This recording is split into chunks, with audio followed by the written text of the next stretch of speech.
मनुष्यों का ये स्वभाव होता है कि अगर उनके पास कोई कीमती वस्तु है तो वो उसका दिखावा बहुत करते हैं, है ना।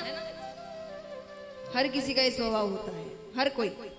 अब कितनी मात्रा में दिखावा कर रहे वो निर्भर करता है।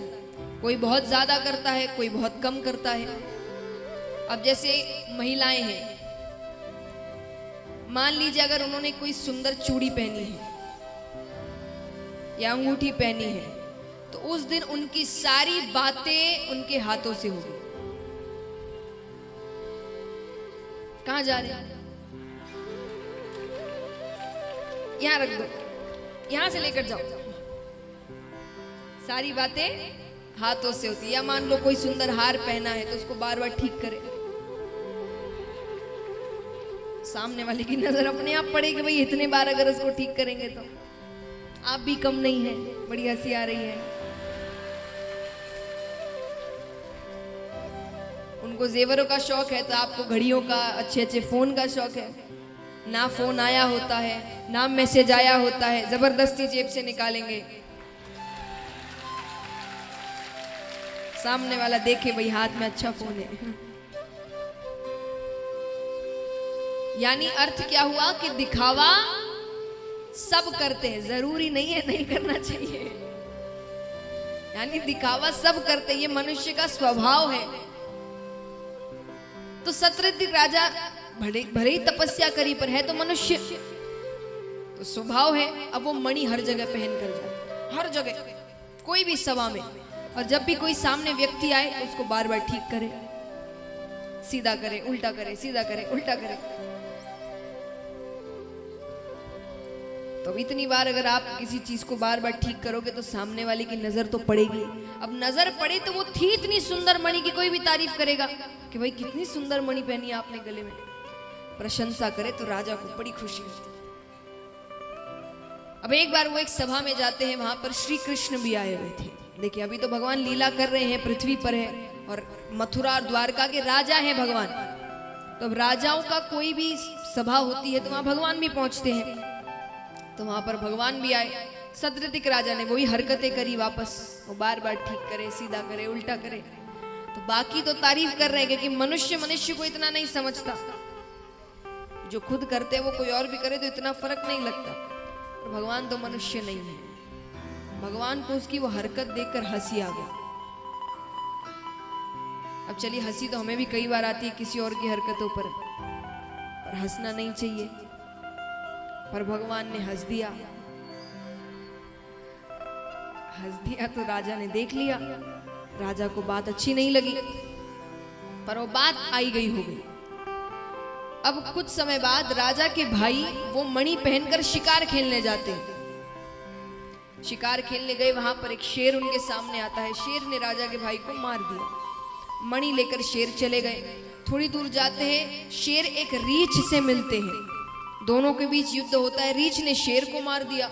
अब वो रीछ मणि लेकर अपनी गुफा में जाकर उसने अपने बच्चों को खेलने के लिए दे दिए। अब राजा को बात पता चलती है। राजा आए, भाई का शरीर तो मिल गया पर मणि गायब है। अब किसके दिमाग में आएगा कि वो कहां दूर गुफा में जाकर वो मणि रखी है। आजू बाजू देखते हैं कहीं पड़ी हो तो नहीं मिलता। वापस अपने राज्य जाते हैं तो कई मित्र इत्यादि मिलने आते हैं। तो सबने पूछा भाई वो मणि कहाँ गई? बोले पता नहीं, लगता है चुरा ली होगी किसी ने, क्योंकि गिरी होती तो आसपास ही दिख गई होती, यानी कोई उठा के ले गया। कई ऐसे लोग मित्र आपके होंगे, मित्र नहीं कहूंगी, मित्र के नाम पर होंगे ऐसे आसपास आपके लोग, तो काम कुछ नहीं करेंगे पर दिखाएंगे बड़ा कि उनको चिंता बहुत है आपकी। तो उन मित्रों ने भी कहा कि किसी पर शक है। ऐसा नहीं कि वो शक बता दे तो वो उसके पास जाए कि हाँ भाई, नहीं, बस बातें बहुत है। तो किसी पे शक है, किसी ने कोई हरकत करी हो। तो ये सब सोच के राजा के मन में, हरकत किसने करी? हरकत तो एक ही ने करी थी। किसने करी थी? कृष्ण ने। तो उन्होंने कहा कि उसने तो तारीफ भी नहीं की और वो हंस भी रहा था मुझे देखकर। अब भगवान के दुश्मन कम नहीं है। उन्होंने कहा अरे उसी ने चुराई, वो तो है ही चोर। जाओ वृंदावन में सबसे पूछाओ, हर कोई यही कहेगा कि वो चोर है, चोरियां करता था। अब वो राजा जहां भी जाए सबसे एक ही बात कहे कि अरे आपने वो मणि देखी थी ना मेरे गले में? बोले हाँ। बोले वो कृष्ण ने चुरा ली। बात भगवान तक पहुंचती है। भगवान ने कहा चलो, वृंदावन में चोरी करता था तो चोर नाम पड़ा था, यहाँ तो बिना चोरी के इल्जाम लग गया। तो उसको हटाने के लिए भगवान उस जंगल में जाते हैं, पता करते हैं कहाँ उनके भाई का शरीर पड़ा था। तो भगवान ने ध्यान दिया तो शरीर के पास से शेर के पैरों के निशान जा रहे हैं। भगवान उसके पीछे पीछे जाते हैं, वो निशान खत्म होते हैं तो रीछ के पैरों के निशान शुरू होते हैं। भगवान उसके पीछे पीछे जाते हैं, वो गुफा तक पहुंच गए। भगवान दूर से ही मणि चमक रही है। अच्छा, वो रीछ और कोई नहीं, जामवंत जी थे, श्री राम के साथ जो थे, तो जामवंत जी थे। तो ठाकुर जी आते हैं, जामवंत जी से कहा कि मुझे वो मणि चाहिए, आपको बदले में जो धन इत्यादि चाहिए होगा उसके बदले मैं दे दूंगा।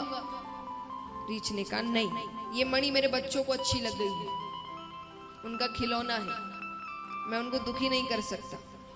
अरे भगवान कहते वो कोई खेलने की वस्तु नहीं है, वो एक देवता की मणि है। रीछ ने कहा इतना ही है तो युद्ध करो और ले जाओ।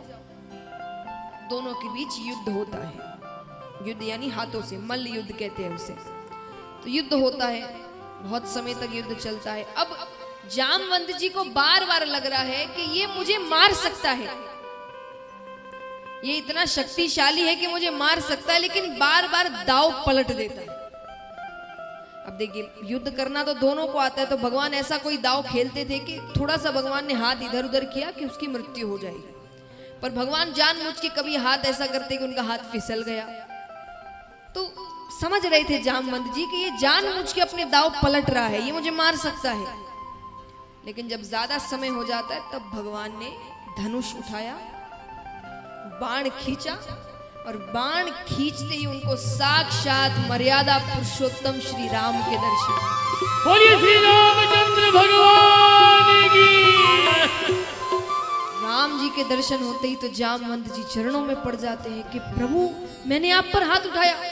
अरे भगवान कहते तुमने नहीं उठाया, मैंने उठवाया। क्यों उठवाया? मुझ पर क्यों पाप चढ़ाया?